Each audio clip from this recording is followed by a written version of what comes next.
Hallo Freunde, was geht und willkommen zu einer neuen Folge von Storytime. Das ist ja ein relativ neues Format hier auf diesem Kanal, aber nicht minder spannend. Wir haben ja vor ein paar Wochen schon mal über das Thema Auslandsaufenthalt geredet, aber da haben wir natürlich nur an der Oberfläche kratzen können, gerade was so meine Story angeht. Ich meine, wir haben ja auch nicht so viel Zeit. In dieser Folge kann ich mir die Zeit nehmen, euch ein bisschen darüber zu erzählen. Deswegen jetzt viel Spaß bei dieser Folge Storytime Auslandsaufenthalt. Let's go! Also, wenn wir mit der Geschichte mal ganz vorne anfangen, dann sollten wir so vor 3 Jahren einsteigen. Und zwar bei einem Jonas, der gerade sein Abitur gemacht hat oder gerade noch zur Schule gegangen ist. Und im Grunde da schon das große Ziel vor Augen hat, mal ein bisschen aus diesen gewohnten Strukturen auszubrechen. Also die man so kannte, dass man eben ganz normal immer 5 Tage die Woche Schule hatte, 2 Tage dann Wochenende und dann gab es zwischendurch mal Ferien. Aber im Grunde war das so die letzten 12 Jahre einfach so eben die gewohnten Strukturen, die Infrastruktur, in der man drin war. Das Leben quasi, was man so ein bisschen auch von den Eltern natürlich so vorgelebt bekommen hat. Aber da wollte ich so ein bisschen ausbrechen einfach mal. Ein bisschen was anderes erleben, nicht einfach sagen, okay, jetzt nach einem halben Jahr fange ich schon an zu studieren. Deswegen habe ich mir gedacht, ich will irgendwo ins Ausland, wo man ein ganz anderes Leben lebt, wo es ganz anders laufen könnte. Und da habe ich mir irgendwie von vornherein schon viele Jahre davor irgendwie schon ausgemalt, dass das Australien sein könnte.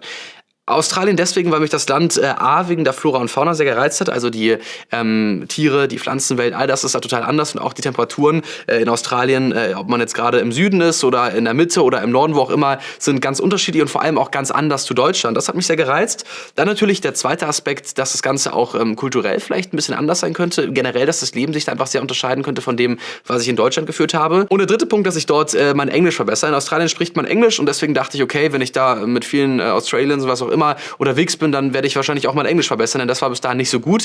Dass das nicht eingetreten ist, das werdet ihr auch gleich noch erfahren und warum das so war. Aber jetzt fange ich erstmal an, wie es losgegangen ist. Im Vorhinein habe ich mir direkt überlegt, dass ich das nicht alleine machen will, weil ich ehrlich gesagt nicht mutig genug dafür war. Ich kann euch jetzt vorneweg direkt schon mal sagen, ihr könnt euch das durchaus alleine zutrauen. Das ist etwas, was man wirklich alleine machen kann. Wir haben uns nämlich später im Verlauf der Reise auch noch sehr, sehr oft gestritten, mein Kumpel und ich. Aber wie gesagt, ich habe es zu zweit gemacht, weil ich nicht den Mut dafür hatte. Und ich war sogar so unmutig oder so wenig tapfer, dass ich sogar gedacht habe, wir brauchen eine Organisation, eine Reiseorganisation, mit der wir das Ganze machen können. Das ist jetzt keine Organisation, die einem wirklich alles irgendwie, die alles übernimmt, die alles für einen macht, aber so ein bisschen so diesen Startschub, diese einfach die ersten Tage so ein bisschen unterstützend einem unter die Arme greift.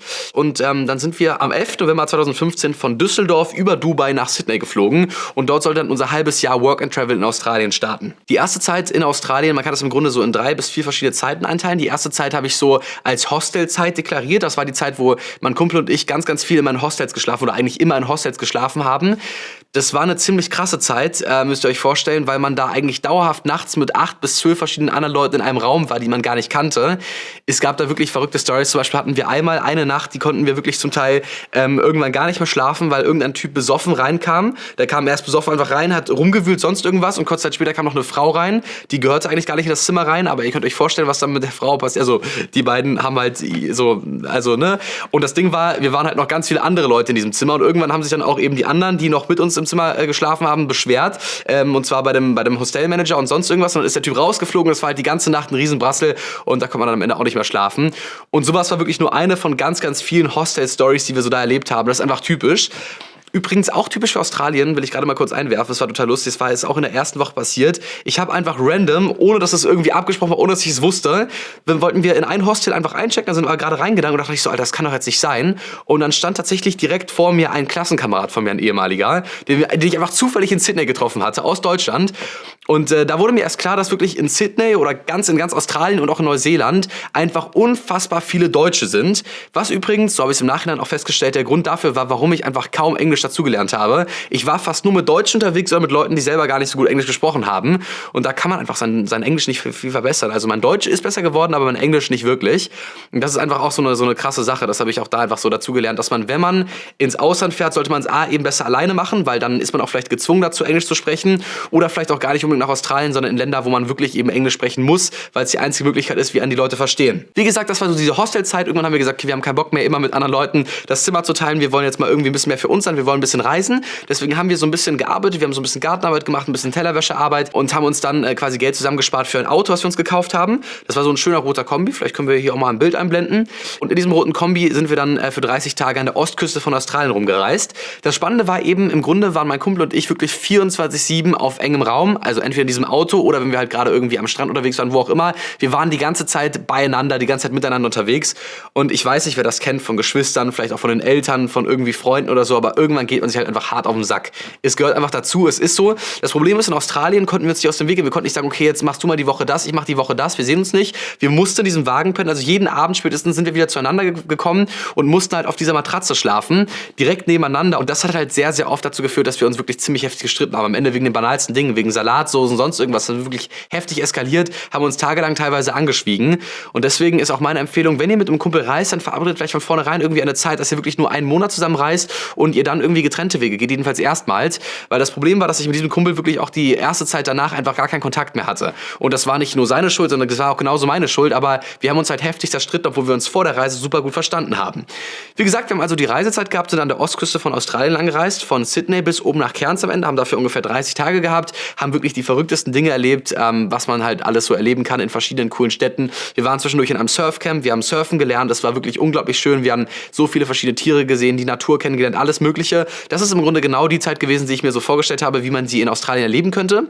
Wir waren auch eine Zeit übrigens, waren wir auf einer Farm, das hieß Woofing, das nennt man quasi dieses Prinzip, dass man irgendwo arbeitet für irgendwen und dafür Unterkunft und Essen bekommt, also quasi so die Verpflegung, man hat also keine laufenden Unterhaltungskosten, dafür kriegt man aber auch kein Geld von den Leuten, also man macht quasi, es ist einfach eine Arbeit für eine Gegenleistung, die man bekommt, aber man verdient sich nichts dazu, kann aber die Zeit eben, hat man auch keine Ausgaben und wir haben dafür eine Woche auf einer Farm gearbeitet, bei einem Farmer, haben da auf so einem lustigen, das war so ein lustiger Bauernhof, der hatte irgendwie so einen Alpaka und einen Truthahn und so Schafe oder so als Tiere, also es war so ein ganz komischer Bauernhof, aber war auf jeden Fall auch sehr spannend, wir haben da Sachen zusammengebaut, wir haben eben die Tiere gefüttert, wir haben den Bauernhof ein bisschen so in Stand gehalten, alles möglich, haben eben dafür Essen und Unterkunft bekommen, das war auf jeden Fall auch sehr spannend und dann haben wir auch gesagt, diese Reisezeit ist irgendwann halt auch sehr anstrengend, das kann man nicht dauerhaft machen, vor allem nicht dauerhaft in so einem Wagen pennen, deswegen haben wir gesagt, wir wollen uns jetzt gerne eine eigene Wohnung mieten und das war für mich damals auch so das erste Mal, dass ich überhaupt so ein bisschen in Berührung damit kam, dass man eben für sich selber mal wirklich was machen muss. Es ist nicht so, dass ich vor der Zeit sehr unselbstständig war, also ich musste auch zu Hause damals bei meinen Eltern schon immer Staubsaugen und Rasenmähen und alles mögliche, was dazugehörte, mich um meine kleinen Brüder gekümmert,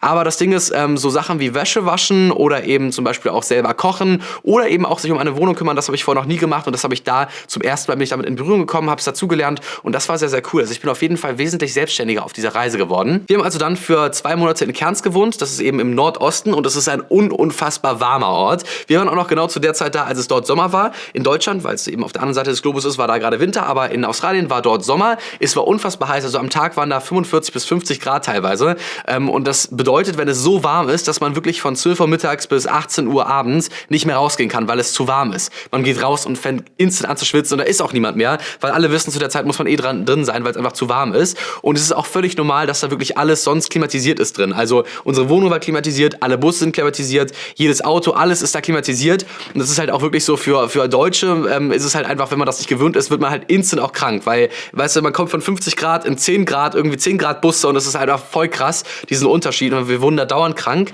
Aber es war auf jeden Fall auch eine spannende Zeit, dass wir einfach eine Wohnung für uns hatten, auch wenn es ein Raum, das war ein fensterloser Raum, also eigentlich so, wenn man sich diesen Raum einfach mal so anguckt, dann sah das wirklich fast aus wie irgendwie so eine, wie so eine psychische Psychoklinik, also eine Anstalt, weil es einfach nichts drin gab, aber für uns war es einfach eine riesen Erlösung, aus diesem Auto rauszukommen und in dieser Wohnung zu wohnen.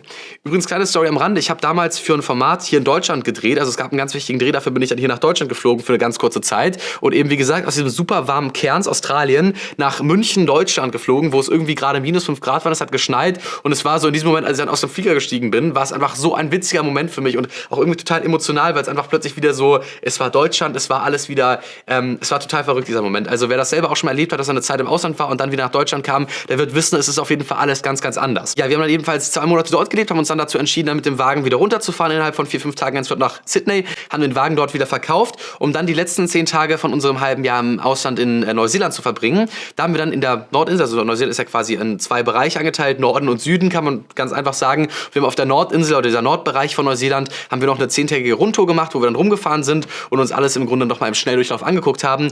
Und auch Neuseeland mit zum Beispiel diesen Hobbit-Tälern, die man so schön kennt, mit diesen schönen Wiesen und Bergen und alles. All das haben wir kennengelernt, all diese Flora und Fauna dort. Wunderschön, auf jeden Fall ein wunderschönes Land. Aber auch dort sind sehr, sehr viele Deutsche unterwegs. Also auch dort muss man auf jeden Fall unter Neuseeländer kommen oder jedenfalls unter Leute, die Englisch sprechen, um eben auch seine eigenen Englischkenntnisse zu verbessern. Ja, dann war die Zeit irgendwann rum und wie gesagt, mein Kumpel und ich mehr oder weniger zerstritten sind wieder zurück nach Deutschland gekommen. Eine Frage, die mir sehr oft gestellt wurde, ist, wie habe ich mich in Deutschland dann wieder zurechtgefunden, wenn man so lange im Ausland war und da doch vieles ganz anders war. Viele sagen da, dass sie wirklich dann tatsächlich so eine Postdepression haben, Postreisedepression oder einfach wieder Fernweh bekommen. Das war bei mir irgendwie zum Glück überhaupt nicht der Fall. Also ich war teilweise sogar sehr froh, wieder in Deutschland zu sein, bei all den Freunden und der Familie, die man vermisst hat. Der Hund, den habe ich auch vermisst, mein Hund. Und vor allem, weil ich auch wusste, jetzt in Deutschland geht es für mich weiter. Ich würde jetzt von meiner Familie nach Berlin ziehen, wo ich mich sehr darauf gefreut habe. Also Schritte, die ich sowieso vorhatte. Und weil ich auch fand, dass ich in Australien, weil ich zum Beispiel nicht so viele Videos drehen konnte, was ich sehr vermisst habe, mich persönlich nicht so doll weiterentwickeln konnte, wie ich das gehofft hatte, wusste ich so, dass es in Deutschland auf jeden Fall jetzt eben wieder vorangeht. Auf der anderen Seite habe ich aber auch viele Dinge vermisst, dass die Leute da viel offener sind, natürlich das schöne Wetter, einfach, dass es da landschaftlich einfach so viel geiler ist, dass man so viel mehr Möglichkeiten hat. Es gibt Dinge, die ich auf jeden Fall auch immer vermisse. Alles in allem kann ich sagen, dass mir dieser Auslandsaufenthalt auf jeden Fall sehr, sehr zugesagt hat. Mir hat es sehr viel Spaß gemacht. Ich würde es immer wieder so machen. Würde auf jeden Fall beim nächsten Mal schauen, dass man vielleicht so eine Reise alleine angeht oder mit Leuten, bei denen man weiß, man wird sich auf jeden Fall nicht streiten. Und ich würde gucken, dass ich dann vielleicht nochmal andere Länder ausprobiere. Also sowas in Zukunft nochmal zu machen, kann ich mir vorstellen. Vielleicht ein bisschen kürzer, nicht ein halbes Jahr, sondern nur 1-2 Monate. Aber vielleicht wirklich nochmal in irgendein anderes Land. Vielleicht Südamerika, vielleicht Amerika selbst oder irgendwas in Afrika. Ich könnte mir alles vorstellen. Das ist auf jeden Fall eine Empfehlung von mir. Alle, die jetzt noch zur Schule gehen, vielleicht auch so einen Schüleraustausch angeboten bekommen oder auch nach der Schule zwischen einem Studium oder auch vielleicht während des Studiums so ein Auslandssemester. All das kann auf jeden Fall sehr attraktiv sein und viel Spaß machen. Wir sind damit auch am Ende angekommen. Wenn euch diese Folge Storytime gefallen hat, dann gebt sehr gerne einen Daumen nach oben. Ansonsten sehen wir uns ganz bald wieder, wenn es heißt Storytime oder die nächste Folge Plan und los. Bis zum nächsten Mal und bis dann. Ciao, Leute.